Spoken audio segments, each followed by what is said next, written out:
আমরা সবাই জানি আমাদের অনেক কাজ করা উচিত, আর আমরা সবাই অনেক কাজ করিও। বাট তাও দেখা যায় কি প্রগ্রেস বারটা আসলে কখনোই মুভ করে না। আমরা যেখানে ছিলাম সেখানেই থেকে যাই, কিংবা খুব বেয়ার মিনিমাম প্রগ্রেস আমরা দেখতে পাই। অ্যান্ড আমাদের ডেস্টিনেশন কি কিংবা আমরা কোথায় যেতে চাই সেটার জন্য আমাদের দরকার clarity. And trust me when I say this, একজন আনডিসিপ্লিন মানুষ compare to a discipline person সবসময় সার্কামস্ট্যান্সেসের কাছে স্লিভ হয়ে থাকে। সে সবসময় দেখবেন সে বলবে মার্কেট ভালো না, মার্কেট খুবই স্যাচুরেটেড, কোন স্কিলটা আসলে শিখবো বুঝতেছি না।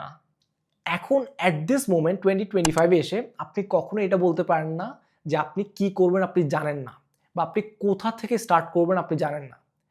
মানে আমাদের কাছে অ্যাট দিস মোমেন্ট এত ধরনের রিসোর্সেস আছে যে আপনি যদি কোনো ধরনের কলেজ কিংবা ইউনিভার্সিটি নাও যেয়ে থাকেন বা অ্যাফোর্ড করতে নাও পারেন, আপনি তাও ইউনিভার্সিটি লেভেলের সবগুলো রিসোর্সেস আপনার কাছে খুবই অ্যাক্সেসেবল। আপনি চাইলেই নিজ উদ্যোগে বা কিংবা সেলফ স্টাডি করে সেসব জিনিসগুলো আপনি শিখতে পারবেন।